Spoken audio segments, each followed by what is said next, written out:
제목 같이 한번 읽어보겠습니다. 시작. 그리스도 안에서 죽은 자의 부활.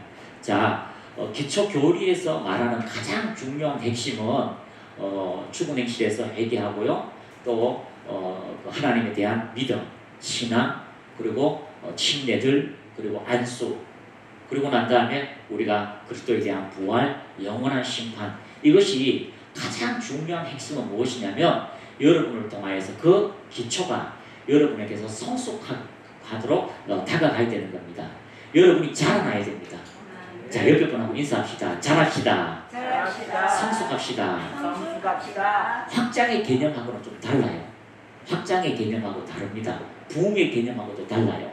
성숙하면 확장되어집니다. 반경이 확장되어지요. 그리고 번영의 역사도 나타나게 됩니다. 그래서 이 기초 교리를 여러분이 배우면서 아니 목사님 딱딱해요. 이해가 잘 안 돼요. 뭐 관심이 별로 없어요 라고 하지만 기초가 튼튼할수록 높은 건물이 올라갑니다. 기초가 튼튼할수록 위대한 인생을 살 수 있도록 하나님께서 그 위에 쌓아주시는 하나님의 놀라운 건축물의 역사가 있듯이 우리도 이 기초를 튼튼히 해서 하나님께서 주시는 그 축복의 역사가 무엇인지를 말씀의 반석 위에 여러분이 세워서 든든하게 올라가시기를 축복합니다. 옛날에는 초가집을 지을 때는 1층밖에 못 지었어요. 1층밖에 못 지었어요. 좀 이제 나무로 세우면은 2층, 3층까지는 지어요. 2층까지, 3층까지 짓지요. 그것이 한계입니다. 요즘은요, 세상에 100층을 기본적으로 지어요. 100층을 기본적으로 짓습니다. 우리나라 63빌딩 지을 때도요, 그것이 최고 고층이니까 63빌딩이 얼마나 튼튼하게 지은 줄 여러분 아세요? 튼튼하게 지었어요.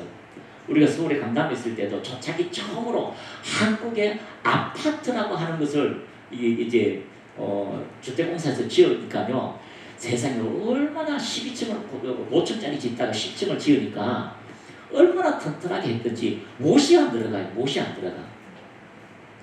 튼튼하게 지었어요.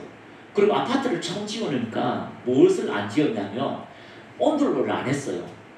외국처럼 그대로 도면을 가지고 와서 지었기 때문에 파이프를 연결해가지고 다 스팀으로 지어놨어요. 80평짜리, 60평짜리, 30평짜리, 20평짜리를 스팀 없이 스팀으로 지어놨어요. 온돌이 없어요. 근데 한 5년 지나고 10년 지나다 보니까요, 다 개조 공사를 다 하는 거죠.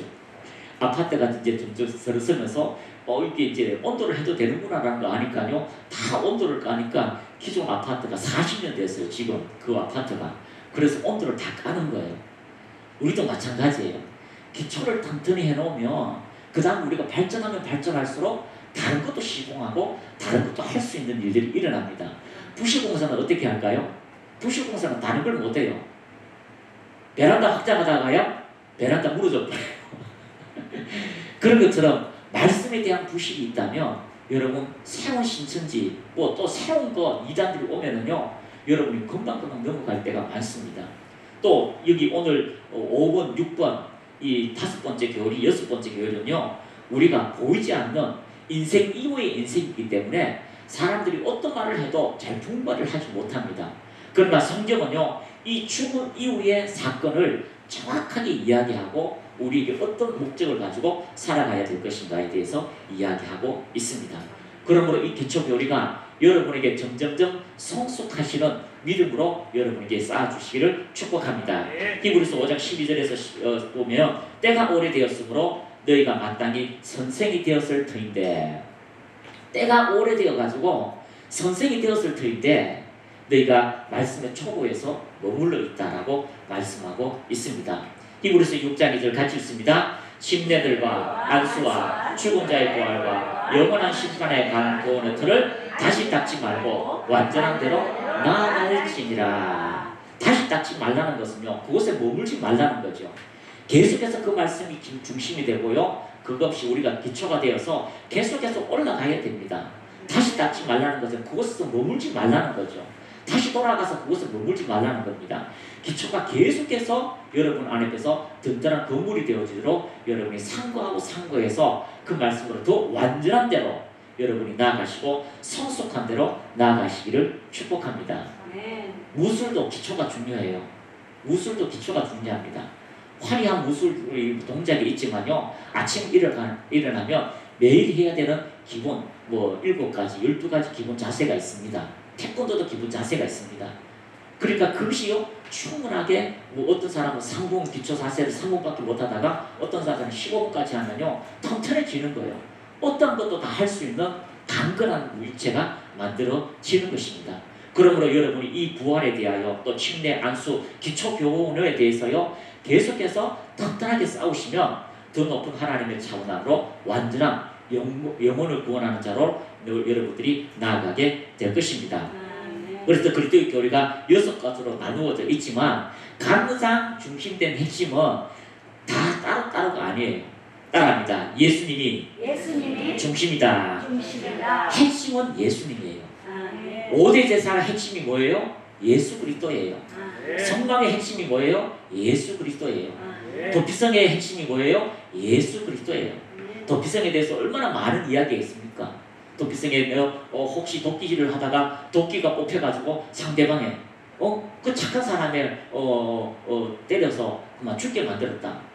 아, 나 억울해요. 잘못했어요. 그런데 율법은요 피는 피로 갚아야 되기 때문에 생명은 생명으로 갚아야 되기 때문에 어떻게 할까요? 내가 억울해요. 내가 보상해 줄 수도 없고 억울해요. 그런데 하나님이 그 살길을 열어주셨죠. 생명은 갚아야 되는데 내가 죽어야 되는데 도망을 가서 도피성에 가는 거죠. 그래서 도피성이 한 군데만 있는 게 아니에요. 도피할 수 있는 가장 가까운 거리에 이렇게 도피성을 만들어 놨어요. 그곳에 가서 살게 되는 거죠. 근데 아니 또 가서 도피했어요. 도피했는데 제사장이 오늘날 해요. 대제사장이 오늘날 해요. 그래서 제사장이 죽었어요. 들어가서 하루 동안 밥 먹고 있는데 제사장이 죽었어요. 그 다음에 또 나와요. 도피성에서 뭐가 자유자가 되는 거죠. 근데 또 들어갔는데 대제사장이 이제 막 임명받았어요. 50년 동안 못 나오는 거예요. 나오면 죽게 돼요. 그럼 모든 핵심은 뭐예요? 예수 그리스도라는 거죠. 그래서 이 기초 교리 6가지가 좀 말해서 예수님이 중심이다. 달리 말해서 여러분의 신앙 기초 예수님이 중심이다. 그 말씀이 중심이다. 그러면 흩어지지 않아요.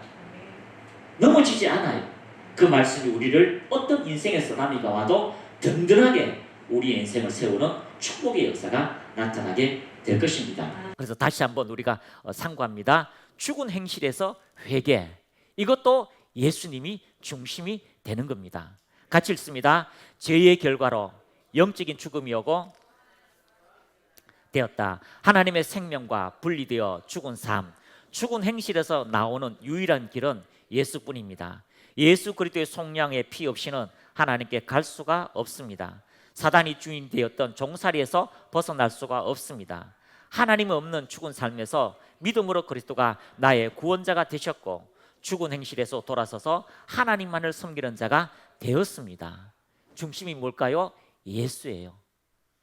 예수 그리스도 외에는 구원자가 없습니다. 그분을 만나니까 내가 회개가 되는 거예요. 그분을 만나고 그분을 통하여 믿음 생활이 이루어지게 됩니다. 그분을 만나니까 내 통치자가 달라지는 거예요. 그분을 만나니까 내 원죄가 달라지는 거예요. 하나님을 떠났던 죽었던 삶, 하나님과 단절되었던 죽었던 행실에서 이제 하나님의 생명을 얻고 하나님의 말씀대로 살아갈 수 있도록 예수 그리스도의 피값, 그 속량의 피값이 내게 들어오니까 죽은 행실에서 돌이켜서 하나님을 섬기는 믿음의 삶으로 우리가 전진하게 되는 것입니다. 그래서 죽은 행실에서 회개라고 하는 것은요, 원죄와 자문죄가 있지만 예수 그리스도가 가장 중심되었을 때, 그분을 바라볼 때 우리의 모든 죄가 씻겨지고요, 우리가 하나님의 거룩한 새로운 인생으로 살게 된다는 것입니다. 두 번째는 하나님에 대한 믿음입니다. 히브리서 11장 6절 시작. 믿음이 없이는 하나님을 기쁘시게 하지 못하나니 하나님께 나아가는 자는 반드시 그가 계신 것과 또한 그가 자기를 찾는 자들에게 상 주시는 이심을 믿어야 할지니라. 믿음이 누구입니까? 예수예요. 갈라디아서 믿음의 주인이 예수라고 합니다. 히브리서 12장 2절 믿음의 주인이시요 믿음의 창시자시요. 우리 안에 예수님이 들어오셔서 믿음이 되시고 그 믿음을 창시하시고 그 믿음을 완성하시는 온전하게 하신 예수님만 바라보자. 로마서 1장 17절 시작. 기록된 바 오직 의인은 믿음으로 말미암아 살리라. 예수님으로 통하여 살아가는 거예요. 예수님으로 말미암아 사는 거예요. 그래서 하나님에 대한 믿음, 신앙의 출발점은 바로 중심 예수를 모실 때에 우리가 하나님을 향하여 전진할 수가 있습니다. 보이지 않는 하나님을 어떻게 섬깁니까? 2000년 전에 있었던 일을 어떻게 압니까? 이순신 장군에 대해서도 우리가 잘 모르는데 뭐 역사책에 있는 것밖에 모르잖아요. 그런데 그 모든 것들을 하나님께서 우리에게 알게 하신 그 예수 그리스도로 통하여 믿음의 역사, 담대함의 역사가 나타나게 되는 것입니다. 예수님에게는 불가능한 것이 없습니다. 그래서 그 믿는 자에게 능히 하지 못할 일이 없다고 하신 그 믿음의 역사가 여러분 하나님에 대한 신앙으로 전진하게 되는 것입니다. 세 번째는 침례들은 예수 그리스도와 연합된 몸이고 그리스도의 옷을 입은 자다. 그리스도와 하나 되고요, 그리스도의 능력의 옷을 입고 이제 그리스도와 함께 전진하는 새 생명으로 살아가게 되는 것이 바로 침례라고 이야기하고 있습니다. 로마서 6장 4절 시작. 그러므로 우리가 그의 죽으심과 합하여 침례를 받음으로 그와 함께 장사되었나니 이는 아버지의 영광으로 말미암아 그리스도를 죽은 자 가운데 살리심과 같이 우리도 또한 새 생명 가운데서 행하게 하려 함이라. 죽은 자 가운데서 살리신 그 예수 그리스도로 통하여 우리가 하나님의 생명을 얻고 그리고 그 죽으심과 합하여 우리가 죽고 그 장사함과 함께 죽고 그리고 영광으로 말미암아 다시 그 생명을 가지고 살아났다라고 말씀하고 있습니다. 그러므로 여러분 그리스도와 하나가 되었습니다. 할렐루야. 이건 정말 축복입니다. 이게 정말 은혜예요. 아들의 DNA는요, 아들의 DNA는 아버지와 엄마의 DNA가 있어요. 우리 아까 우리 선생님, 서구란 선생님하고 잠시 이야기를 나눴는데 이제 애들이 이제 키우잖아요. 이렇게 도와주는데 부모님을 누군지를 잘 몰라요. 어떤 부모님이 잘 몰라요. 그런데 자라면 자랄수록 부모님이 어떤 분이라는 걸 알 수 있대요. 왜냐하면 그 아이가 가지고 있는 DNA가, 잠재력이 그 아이를 그렇게 이끌어가는 거예요. 이해가 되셔요? 우리 전정민 선생님이 언제부터 축구를 했는지는 몰라도 아마 아버지 DNA 안에 운동 스포츠하는 DNA가 있었겠죠. 우리 아버지는 절대 운동해요. 숨쉬기도 싫어해요. 근데 엄마가 아마 그랬을 거예요. 나는 밥 매는 거 좋아해. 나는 막 움직이는 거 좋아해. 나 수영도 좋아해. 난 공만 보면 이상한 호박만 봐도 발로 차고 싶어. 이러한 DNA가 우리를 어떤 초점으로 이끌어가게 되는 거예요. 그리스도 예수의 초점, 그 예수가 여러분 안에 들어오니까 하나님의 말씀으로 기능하고 싶어하는, 하나님의 말씀으로 살아가고 싶어하는 마음들이 여러분에게 주어지게 되는 거예요. 어릴 때는 자기 중심이죠. 자기 중심. 그러나 크면 클수록요, 내 안의 DNA가 무엇인가 나를 이끌어가는 것을 발견하게 돼요. 그 DNA를 발견하고 그 하나님께서 주신 그 잠재 속에 있는 것을 발견하는 사람은요, 이 땅에서도 위대한 인생을 살아가게 됩니다. KFC 세상에 엄마가 그렇게 잘하던 요리, 나 70 넘었어요, 가게 하고 싶어요. 아니 60이 넘은 사람을 누가 써주겠어요? 써달라고 썰어달라고 막 해서 가도 안 되니까 자기가 막 가게를 차리잖아. 자기가 잘하는 거, 엄마의 DNA를 가지고 그걸 만들어내잖아요. 축구 스타도 마찬가지고 노래하는 사람도 마찬가지고. 임이라는 사람이 있어요. 임공공 씨가 있어요. 저는 그분이 크리스찬인지는 몰랐어요. 근데 막 자기 DNA가 난 노래하고 싶다고 해서 락하고 막 고글이하고 막 해도 안 되다가 나중에 좀 바꿔봐라 하니까요, 바꿔보니까 그동안 안에 있던 DNA, 다른 사람의 심령을 울리는 DNA가 그 입을 통해서 나오는 거예요. 여러분 안에 예수 그리스도의 DNA가 있다면 그 DNA가 다른 사람을 회복시키고 자유케 하고 보이지가 않는 하나님의 생명의 역사가 나타나도록 하나님께서 여러분에게 그리스도의 옷, 그리스도의 일, 그리스도의 생명의 역사로 연합하게 되었다고 말씀하고 있습니다. 갈라디아서 3장 27절 같이 읽습니다. 누구든지 그리스도와 합하기 위하여 침례를 받은 자는 그리스도로 옷 입었느니라. 아멘. 그러니까 여러분 한 구절의 말씀을 여러분이 새기고 여러분이 무의식까지 들어가도록 만들면 여러분 무의식 세계에서도 항상 나와요. 그 말이 튀어나와요. 몇 살까지만 무의식 세계에 무언가 집어넣는데요. 어떤 존재의식을 집어넣는데요. 그럼 여러분 그 다음부터 성장이 되면요 무의식에 뭘까 집어넣지 않는데요. 그런데 언제 집어넣어요? 잠자기 전에, 일어나기 전에 그 짧은 시간에 무의식에서 뭔가 나오고 뭔가 집어넣을 수 있대요. 그런데 신기한 게 과학이요, 방언을 하면 그 무의식 세계를 장악하는 뭔가 계속 집어넣는다는 거죠. 방언하면서 뭐라고요? 하나님은 살아계시다. 방언하면서 하나님은 역사하신다. 방언하면서 오늘도 인생 속에 내와 그리스도의 옷이 연합되었다, 하나 되었다, 나는 그리스도의 일을 행할 수 있다라고 하면 내 안에 DNA가 환경에서요 하나님의 믿음대로 되는 실질적인 일들이 이루어지게 됩니다. 왜 그럴까요? 그 사람의 생각이 그러하면 그 사람의 인생도 그러하기 때문에 여러분의 생각이 말씀과 연합되어지면 안식의 역사, 축복의 역사는 반드시 나타날 수밖에 없습니다. 그래서 침례는요 에베소서 4장 5절 시작. 주도 한 분이시요 믿음도 하나요 침례도 하나다. 다 하나예요. 삼위 하나님이 한 분이신 것처럼, 유일하신 하나님이신 것처럼, 유일하신 예수님인 것처럼, 유일하신 성령님이 하나이신 것처럼 주님도 한 분이시고 그 주님을 믿는 그 안에 들어가서 우리의 믿음이 주님의 믿음이 되고 주님의 믿음이 우리의 믿음이 되어서 믿음으로 하나가 되고 그리고 또 함께 죽고 그리고 또 함께 살아나는 침례의 하나 되는 역사가 여러분의 인생 속에 나타난다라고 말씀하고 있습니다. 침례도 누구를 이야기합니까? 예수님을 이야기하고 있습니다. 따라합니다. 안수도 예수님입니다. 안수도 예수님이 중심이 되는 거예요. 예수 그리스도의 직분과 사역을 의미하기 때문입니다. 시편 139장 5절 시작. 주께서 나의 앞뒤를 둘러싸시고 내게 안수하셨나이다. 주님이 여러분을 떠나지 않아요. 앞뒤로 안수하시고, 안수의 세 가지가 있죠. 축복할 때, 또 사명을 줄 때, 병든 것을 치유할 때, 환경을 변화시킬 때 안수하게 되는 거죠. 치유할 때 어둠이 떠나갑니다.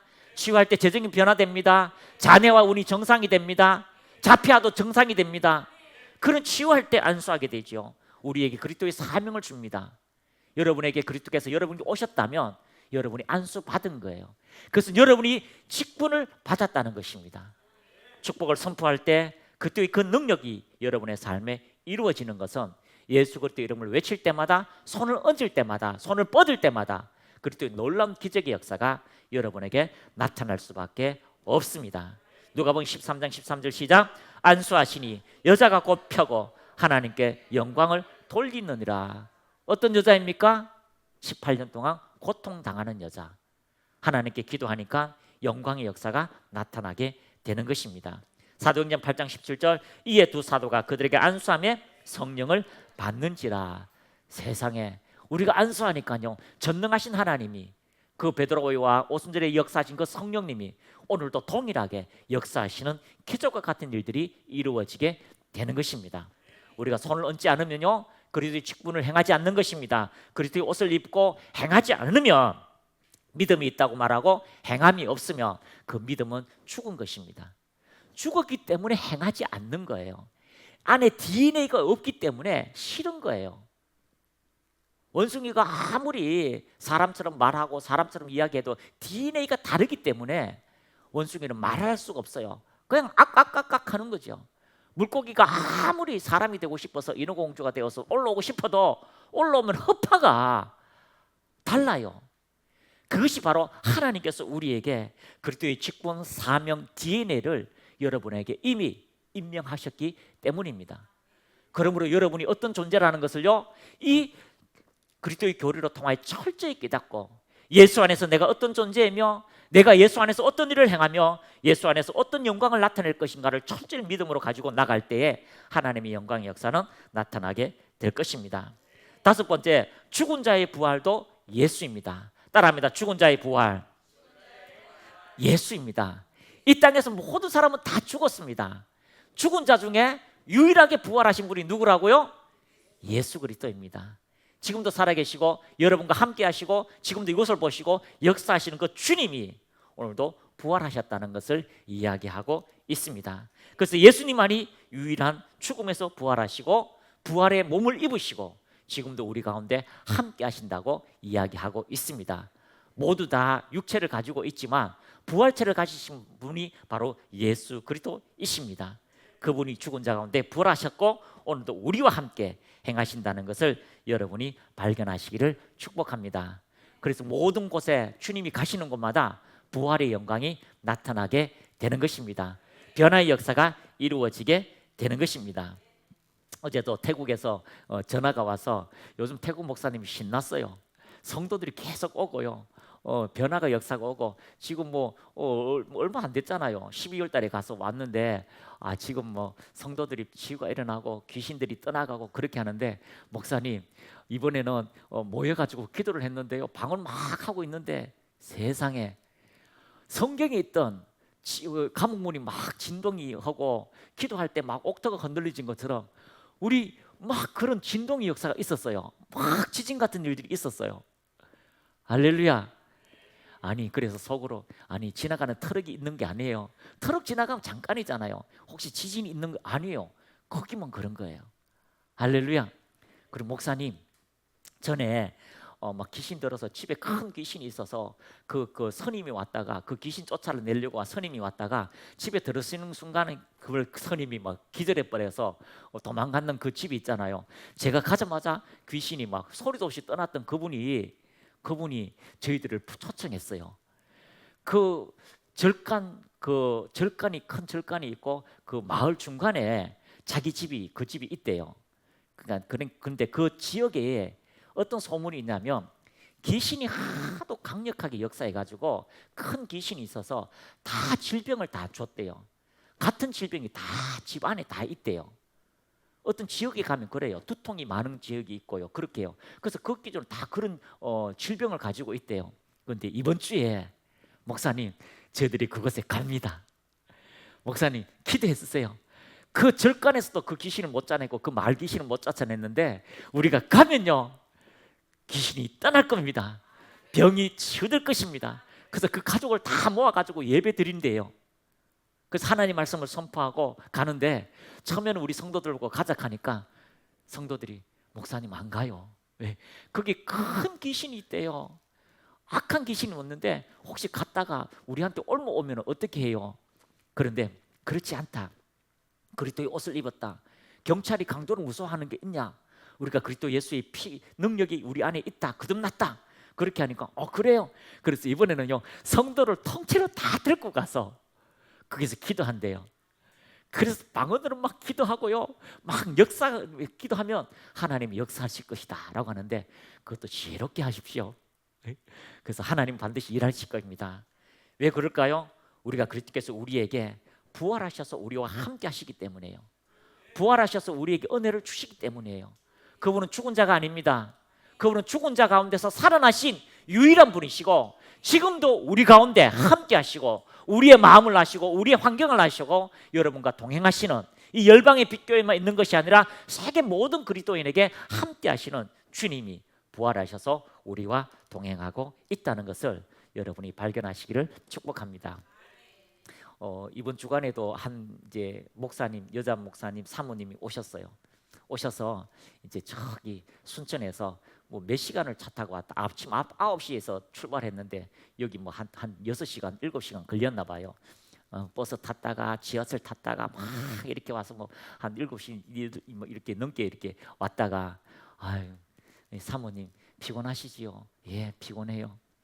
왜 이제 서울에 이제 병원에 간다고 이제 막 결핵 같은 게 있는데 이게 비활동성 결핵인데 피곤하고 이러면 막 이게 이제 피가 나와요. 각혈도 하고 그리고 코로나 때에 이게 섬유와 비슷하게 해서 폐가 너무 안 좋은 거예요. 그래서 심각해서 이제 오셔서 그러면 여기 잠깐 누워 계셔요. 부활하신 주님 함께 하십니다. 그래서 우리는 누웠어요. 기도도 안 해드렸어요. 그냥 누워가 이렇게 있었어요. 푹 주무셔요. 그래서 우리가 저쪽에 갔다가 한 시간쯤 있다가 여기 또 와봤어요. 와봤는데 세상에 진짜 죽은 거예요.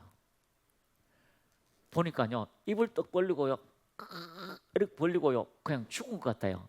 그래서 너무 임재 안에 깊이 들어가 있기 때문에 다시 가자 이거 다시 갔다가 또 좀 있다가 와서 또 30분 되고 또 보니까 여전히 그렇게 뭐 뭘 먹는 것 같죠. 이렇게 하는 거예요. 그래서 그만 일어나세요라고 손을 잡고 뭐 이렇게 하는데도 안 일어나는 거예요. 그래서 계속 놔뒀어요. 한참 있다가 일어나셔서 그래 오늘 어떻게 은혜가 있었습니까? 하니까 세상에 누워 있는데 누군가가 와가지고 자기 입에다가 호수를 넣더래요. 자기 입에다가 호수를 넣더래요. 호수를 넣고 그렇게 해서 한참 막 호수를 넣고 뭐 그런 일들이 있었대요. 그러고 나서 혹시 주님은 뭐라고 말씀하셨습니까? 라고 여러 가지 하나님의 음성을 들었대요. 들었는데 우리 교회에 대한 하나님의 음성은 없습니까? 라고 하니까 제가 아까 말씀드렸잖아요. 주의 말씀을 대변하는 자요 하나님이 기뻐하신다고.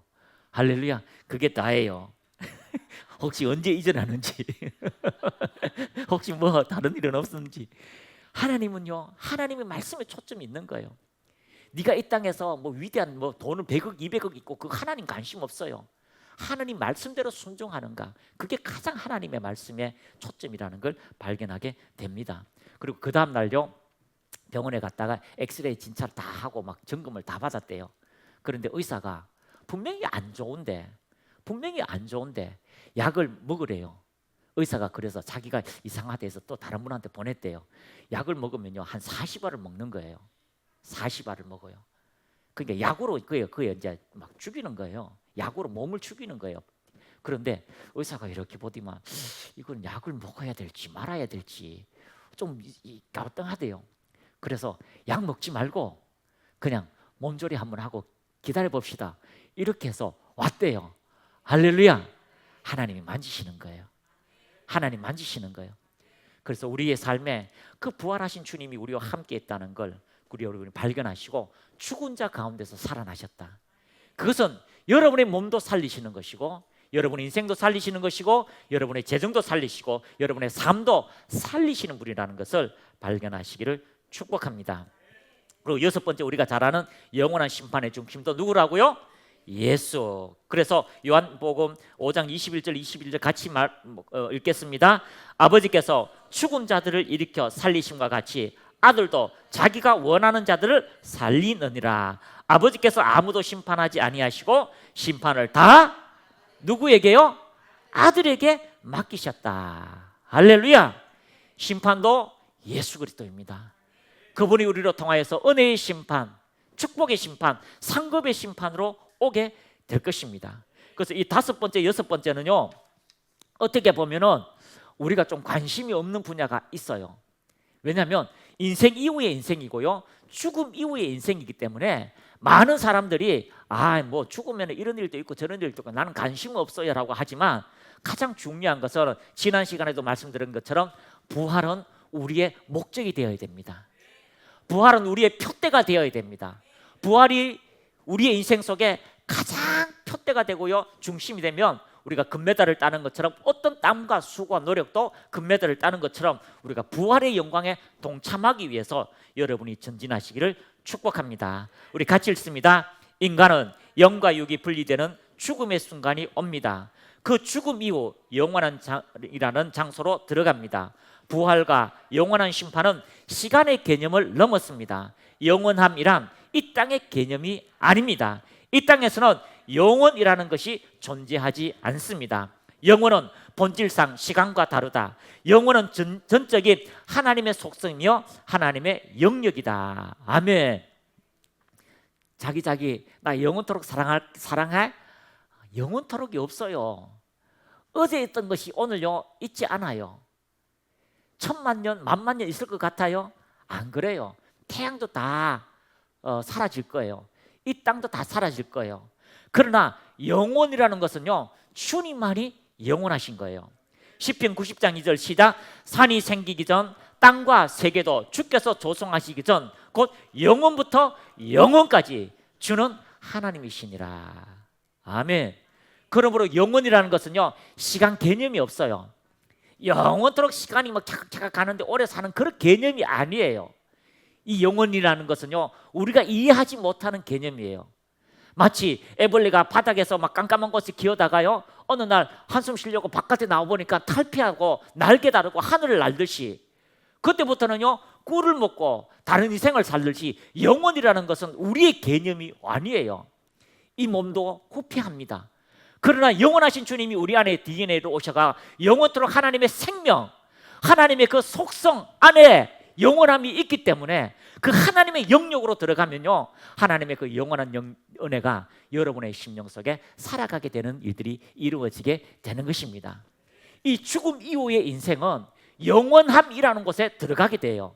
시간이라는 공간 안에 들어가는 게 아니에요. 시간이라는 세계 안에 들어가는 것이 아니라 하나님의 생명 안으로, 하나님의 영역 안으로, 영원함 안으로 들어가게 되는 것입니다. 이것이 얼마나 우리에게 위대한 것인지, 얼마나 우리에게 가슴 벅찬 일인지 여러분이 깨닫고 이해하고 묵상하다 보면요, 이것이 여러분의 심령 속에 가득 차면 하나님의 그 영원한 은혜가 여러분의 심령 속에 영원토록 지속되는 것을 발견하게 되는 것입니다. 그래서 이 죽음이라고 하는 것은요, 우리가 영원함 안으로 들어가는 것이고, 그 하나님의 영역 안으로 들어가는 것이고, 그것이요 우리에게 소홀하게 보이는 것 같지만 그것은 우리에게 위대한 일들이고 영광의 일들이고, 그것은 우리의 삶에 하나님의 속성 안에서 하나님과 영원토록 살게 되는 축복의 은혜라는 것을 발견하게 되는 것입니다.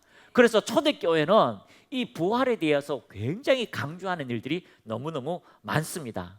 왜 그러냐면 초대교회는요, 예수님이 오셨다, 그리고 그분께서 이 땅에서 죽으셨다, 부활하셨다, 그리고 다시 오신다라고 하는 이 메시지 중에서 이 부활의 메시지가 그들의 심령 속에 소망으로 와 있었다는 것을 발견하게 되는 것입니다. 모든 산자와 죽은 자의 부활이 있고 영원한 심판이 기다리고 있다는 메시지는 초대교회의 중요한 메시지 중에 하나입니다. 의인의 부활과 악인의 부활, 행한 대로 갚으신다는 메시지를 내세를 지향하는 그리스도인들에게 중요한 삶의 방향과 용기를 더해주는 말씀이었기 때문입니다. 자, 쉬운 성경 요한복음 5장 28절 29절 시작. 이 말을 한다고 놀라지 말라. 무덤 속에 있는 모든 사람들이 아들의 음성을 들을 때가 올 것이다. 선한 일을 한 사람은 생명을 얻기 위한 부활할 것이며 악한 일을 한 사람들은 심판을 받기 위해 부활할 것이다. 그러므로 우리가 영원 이후에는 반드시 심판하게 되고요, 우리가 하나님의 사람은요 하나님의 생명을 통하여 부활의 영광에 동참하게 되는 것입니다. 고린도전서 15장 12절 시작. 그리스도께서 죽은 자 가운데서 다시 살아나셨다 전파되었거늘 너희 중에서 어떤 사람들은 어찌하여 죽은 자 가운데서 부활이 없다 하느냐. 바울의 모든 말씀 중에 부활을 강조하고 있습니다. 그 바울의 풋대도, 바울의 신앙의 목적도, 바울이 그렇게 고난받으면서도 자신의 초점은 바로 부활에 초점을 맞추고 간다라고 이야기하고 있는 것입니다. 그리스도께서 죽은 자 가운데 다시 살아나셨다 전파되었거늘 너희 중에 어떤 사람은 그 전파된 말씀을 가지고서도 죽은 자 가운데서 부활이 없다고 말하느냐. 사도행전 4장 2절은 예수 안에 죽은 자의 부활이 있다고 백성을 가르치고 전함을 싫어하였다. 모든 사도들이요, 예수님이 부활하셨어, 십자가에 죽으시고 부활하셨어, 부활하셨어, 그분을 우리가 보았어, 40일 동안 함께하였어 라고 이야기할 때에 그 부활하신 주님을 경험하게 되는 거죠. 도마가 그 부활하신 주님을 만나게 됩니다. 하나님을 만나는 그 은혜의 축복, 예수를 만나게 되는 그 축복의 역사가 바로 그 부활의 메시지를 듣는 사람들에게 나타나게 되는 것입니다. 할렐루야. 인도의 성자 썬다싱이라는 분이 있습니다. 고등학교를 가는데 이제 미션 스쿨로 가는 거죠. 뭐 일반은 잘 뭐 그렇게 크게 자기의 인생 속에 비전이 없으니까 잘 사는 부모님이 미션 스쿨에 보내서 공부 잘해서 뭐 유학을 가라라고 해서 미션 스쿨에 보내니까 미션 스쿨에 가서 예배 드리잖아요. 인도 사람을 데리고. 예수님이 부활했다. 오늘도 살아있다. 모든 신은 다 죽고 만나지 못하지만 부활하신 주님이 도마를 만나서 우리 인생 속에 찾아오신다. 벽을 뚫고 찾아오신다. 우리가 기도하며 찾아오신다. 인생의 갈림길에서 정말 그 주님이 있냐고. 나는 한 번도 알라를 만난 적이 없고 누구를 만난 적이 없고, 그러나 그 하나님을 만나고 싶습니다. 예수님을 만나고 싶습니다. 도마를 만나신 주님 만나주세요. 그리고 3일 동안 금식하는데 자기 방 한가운데 예수님이 찾아오시는 거예요. 부활의 주님이 찾아오시는 거예요. 그러고 난 다음에 인생이 달라지는 거예요. 나 예수 믿습니다. 죽음 걱정하지 않습니다. 부활하기 때문에요. 그런데 부모님하고 인사하고 가니까요, 알라를 섬기는 이 코란에는요, 이런 율법이 있어요. 가장 사랑하는 사람이 이교도에 빠진다든가 타 종교에 들어가면 가장 사랑하는 사람이 그 사람을 죽여야 돼요. 죽이면 그 사람이 구원을 받아서 고란의 경전처럼 천국에 들어가는데 놔두면 지옥에 간다는 거죠. 그래서 가장 사랑하는 사람이 아버지가 딸을 죽여요. 서슴없이 죽여버려요. 서슴없이 죽여버려요. 왜요? 천국에 부활이 있다는 걸 알고 천국 보내고 싶으니까. 이 교도에서 죽음을 맞이하고 싫으니까. 그런데 엄마가 아들아 이제 예수님을 위해서 산다고 하니까 가라. 그러고 난 다음에요, 아들이 좋아하는 도시락을 만들어 가지고 이제 가다가 배고프면 먹으라. 그래서 가다가 도시락을 깠어요. 부모님이 처음으로 인사드려 가지고 부모의 연정이 남은 거예요. 부모님의 마음이 남은 거예요. 그리고 도시락을 먹는데 갑자기 그 도시락을 보고 까마귀가 와가 탁 치니까 이게 도시락이 탁 떨어지면서 모래가 다 묻은 거죠. 못 먹는 거죠. 못 먹으니까 그 까마귀가 아이고 내 겁니다라고 탁 먹고 난데 좀 이따 깨꾸다 도시락에 독약을 탄 거예요. 그러면서 내 육체의 인연을 끊어버리고 이제 영이신 그 하나님께 내가 태어났다 하면서요, 놀라운 기적의 역사가 그 인도의 성자처럼 위대한 인생을 살았던 것에 대해서 이야기하고 있습니다. 그러므로 우리의 중요한 부활의 메시지는 그리스도인들에게 목적이 되고 지향하는 틀이 되고 전진하는 능력이 되시기를 축복합니다. 사도행전 17장 32절 34절 시작. 그들이 죽은 자의 부활을 듣고 어떤 사람은 조롱도 하고 어떤 사람은 이 일에 대하여 내 말을 다시 듣겠다 하니 이에 바울이 그들 가운데서 떠나매 몇 사람이 그를 가까이 하여 믿으니 그 중에서 아레오바고 관리 디에누시오와 다마라라 하는 여자와 또 다른 사람들도 있었더라. 그들이 죽은 자의 부활을 듣고 보이지 않는 세상, 새로운 세상에 대해서 하나님의 복음의 말씀을 듣고 어떤 사람을 조롱했습니다. 아이고 보이는 것만 믿지 TV만 받으면 되는데 라고 하지만 그 이면에 하나님의 놀라운 그 메시지를 믿었을 때에 그들이 구원받고 부활에 동참하는 실질적인 일들이 이루어지게 되는 것입니다. 그래서 바울의 인생의 최종 목적지는요, 바로 부활의 영광에 동참하는 것이었습니다. 할렐루야. 빌립보서 3장 10절에서 14절 시작. 내가 그리스도와 그 부활의 권능과 그 고난의 참여함을 알고자 하여 그의 죽으심을 본받아 어떻게 해서든지 죽은 자 가운데서 부활에 이르라 하노니 내가 이미 얻었다 함도 아니요 온전히 이루었다 함도 아니라 오직 내가 그리스도 예수께 잡힌 바 된 것을 잡으려고 달려가노라. 내가 지금 부활했다는 것도 아니다. 그것에 동참했다는 것도 아니다. 형제들아, 나는 아직 내가 잡은 줄을 여기지 아니하고 오직 한 일 즉 뒤에 있는 것을 잊어버리고 앞에 있는 것을 잡으려고, 부활의 영광을 잡으려고, 부활을 하기 위하여, 하나님과 함께 하기 위하여 표대를 향하여 그리스도 예수 안에서 하나님이 위에서 부르신 부름의 상을 위하여 달려가노라. 부활할 때 부름의 상이 있습니다. 부활할 때 부름의 상이 있습니다. 여러분, 예수님께서 이 땅에서 부끄러움을 참으신 적이 있습니다. 히브리서 12장 2절 보면요, 믿음의 주여 또 온전하게 하신 예수님을 바라봐라. 그분이 어떤 삶을 살았는지 바라보라. 그는 그 앞에 있는 기쁨을 위하여, 그 앞에 있는 기쁨을 위하여. 어떤 기쁨요? 지금 예수님이 힘쓰고 했습니다. 내 뜻대로 마시고 아버지의 뜻대로 되기를 원합니다. 그 기도가 나올 때까지, 땀이 변하여 핏방울이 될 때까지. 그리고 그 십자가를 참으신 이유는요, 그 조롱을 참으신 이유는 부끄러움을 개치 아니하시더니 하나님 보좌 우편에 앉은 부활의 영광을 보았기 때문입니다. 많은 사람이 천국 갔다 왔다가 계시를 봅니다. 그런데 인생이 극단적으로 달라지는 사람이 있습니다. 왜요? 부활한 내 인생을 보았기 때문이에요. 부활해서 주님과 함께 가는 그 영원한 시간을 보았기 때문이라고 이야기하고 있습니다. 그래서 여러분, 이 예배드리는 시간이 부활의 영광을 바라보는 영적인 시간이 되기를 축복합니다. 여러분 이 예배가 그 하나님의 부활의 영광에 오는 것처럼 이 바울과 표떨 향하여 그 상이 내게 있구나라는 걸 바라보는 귀한 축복의 시간이 되기를 축복합니다. 그래서 교회 다닌다고 왼편을 내거든 오른편을 내세요. 참 가끔 이제 아내하고 우리 전도사 때 많이 싸우잖아요. 돈이 없어 싸우고 막 이렇게 싸우다 보면 그래 안 한다 라고 이제 뭐 사모 안 한다고 가버리고 전도사 안 한다고 가버리고 가다가 얼마 못 가고 다시 돌아와요. 복음을 위하여 돌아가라. 복음을 위하여 돌아가라. 그렇습니다.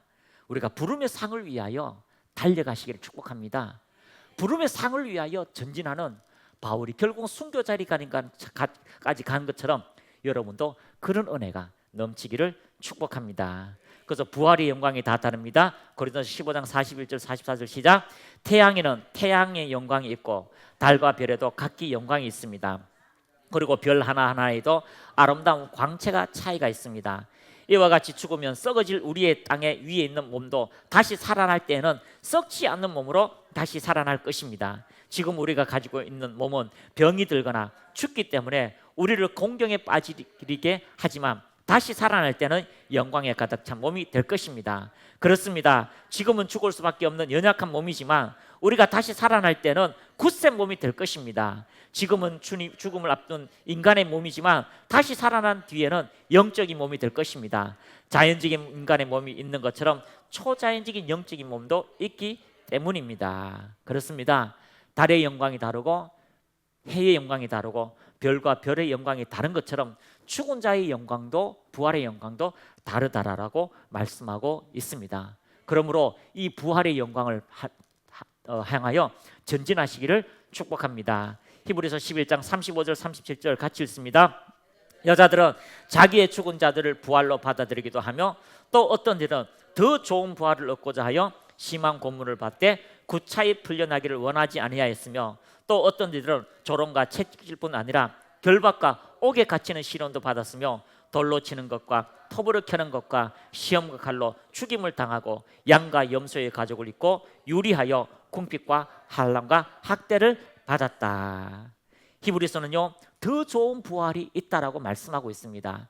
해의 영광, 달의 영광, 별의 영광, 별의 영광이 있는 것처럼 더 좋은 부활의 영광을 바라보고 전진하는데 여자들은 자기의 죽은 자들을 부활로 받아들였다. 또 어떤 들은 더 좋은 부활을 얻고자 하여 심한 고문을 받되 구차히 풀려나기를 원하지 아니하였다. 참 이 말씀이요 지금 한국 교회에 있어야 돼요. 잔소리 한번 하면요 이 교회밖에 없어요 흥 하고 돌아가 버리고 아니 왜 그렇게 떠돌이가 많은지 너무 많이 돌아다녀요. 뭐 신령하다 하면 모든 데서 돌아가고 목사님 이거 한번 봐주세요라고 또 오고 하면요 별것도 아닌데도 막 혹해가지고 막 돌아다녀요. 그리고 한 6개월쯤 있다면 실망해요. 역시 나는 메신저를 바라보고 있구나. 메시지가 아니에요. 하나님 말씀이 아니에요. 그 메신저 그 목사님이 잘생겼고 그 목사님이 큰 교회하고 대단하다 그것만 바라보고 가니까 결국 실망하는 거예요. 우리는 더 좋은 부활을 위하여 구차히 풀려나기 않았다. 참 이렇게 아름다운 간증은 제가 전도사 생활 때 시골에 가보면요 그분들이 다 은혜 받았는데요 진짜 권사님 1대 2대 3대 권사님들은요 인생에서 자기가 아까워하는 게 없어요. 남편이 그렇게 예수 믿는다고 때려도요 그렇게 맞으면서도 기도했던 분. 저기 시골의 행사 근처 옆에 그 권사님은 우리가 보지는 못했지만 그 제자 권사님이 또 있잖아요. 그 보신 분들 그분은요 남편을 장로님으로 이렇게 만드시고 이제 소천하셨는데 야 그렇게 낮에 열심히 밭농사하고 자녀들 다 키우고 그렇게 저녁 늦게 오면 해 떨어지면은요 7, 8시 되면 밥 다 먹고 교회 와서 새벽까지 기도한대요. 기도하다가 잔대요. 장의자에서. 그래서 무릎 꿇고 기도한대요. 무릎 꿇고 기도하다가 자면은요 이 여름철에는 그 에어컨이 어디 있어요 시골에. 그러면 여기에 막 가슴부터 시작해서 막 여기 뒤에 뭐 무릎에도 땀이 다 번지잖아요. 그러면 이게 막 땀때기가 막 나고 막 이렇게 하는데 그 제자분들이 아이고 형님 좀 쉬었다가 해요 하면서 이게 막 땀띠 약을 발라주면서 그렇게 기도하셨던 분이에요. 그런 분이요 기도하니까요 교회가 확장이 되는 거예요. 그 해인사 총구석에 해인사 옆에서도 해인사가 어떤 힘을 못 쓰는 거예요. 한 사람의 기도가. 그분에게는 더 좋은 부활의 영광이 있어요. 목사님보다 더 헌신된 부활의 영광이 있다는 거예요. 여러분, 더 좋은 부활을 위해서 구차히 훈련하지 않았고 그런 분들의 간증을 들으면요, 우리가 힘을 내야 됩니다. 그분들이 기도할 때 이런 걸 봐요. 천국에 가요. 예수님과 이야기해요. 천국에 가요. 제가 사역할 때도 한 분 집사님이 천국에 2번 갔다 왔어요. 죽었어요. 그래서 제가 그분한테 죽을 걸 알았어요. 심장이 안 좋아가. 집사님, 죽거든 무조건 살아야 돼. 예수님 손잡고 천국 들어가자라고 말씀하실 텐데 그때 분명히 다시 돌아와야 돼. 지금 이제 신앙생활 얼마 안 왔잖아요. 그러니까 올라가면 상급 없어요. 나도 예수 믿자마자 천국 가려고 했어요. 그런데 지금 사는 이유는 부활의 영광이 있기 때문에 지금 살아있는 거예요. 그러니까 올라가거든 이제 다시 내려와요. 그런데요, 진짜 심정지가 일어나가지고 죽어버린 거죠. 그래서 막 의사들이 막 펌핑하고 3분이 넘었어요. 근데 심정지가 되니까요, 영이 빠져나가 천국에 바로 간 거예요. 터널을 통해서. 딱 갔는데 주님이 아름다운 꽃, 그 모든 향기 막 다시 돌아오기 싫은 그 천국에 갔어요. 주님의 손을 잡고 그 꽃길을 걸어가는 거예요. 너무 행복하더라고요. 그리고 이제 천국 문 앞으로 이제 들어가려고 하는데 예수님을 쳐다봐서, 주님, 김금영 전도사가 오래요. 일 더 하래요. 가야 되겠어요. 그게요, 이니 바디도 얘기한 거예요. 자식들이 그 위독 상을 알기 때문에. 그래서 오라고 했는데요, 살아났는데 세상에 여기 다 꽂고 막 펌핑하는 거예요. 2번째는 그냥 그 병원 그냥 복도에서 죽어버렸어요. 그래서 천국 갔다 오시고. 그런데요, 막 우리가 기도하잖아요. 주일학교 기도 한 20명씩 이리 교사들 아침에 막 기도하잖아요. 그럼 이분이요, 영의 눈이 열려가지고 그걸 보는 거예요. 막 기도하는데요, 갑자기 우리 기도 중간에 한 20명 빙둘 앉아서 기도하는데 예수님이 오셨어요. 그리고 난 다음에 정말 감동적이에요. 예수님이 한 사람 머리에 손을 얹으시고 축복하시는 걸 자기가 보는 거예요. 김전도사 잘하고 있어. 예수님이 내 머리에 안수하셨어요. 몇 번이나. 권사님들, 주님, 오늘도 그 부활하신 주님이 여러분에게 동일하게 힘들고 어렵고 지칠 때에 그런 일들을 행하신다는 것을 발견하시기를 축복합니다. 그러므로 여러분, 부활이 영광이 다 따로 있어요. 영광이 따로 있습니다. 이것은 다음 주에 다시 한번 우리가 말씀을 나누면서 하나님의 영광 안에 여러분 들어가시기를 축복합니다. 옆에 분하고 인사합시다. 부활에 동참하였습니다. 더 큰 좋은 부활로 전진합시다. 초대교회의 중요한 핵심은 그리스도의 부활. 이 부활의 중심이 예수님이라는 것. 부끄러움을 참으사 부활의 영광을 우리에게 알려주신 그 주님의 은혜가 여러분의 삶에 주어지기를 축복합니다.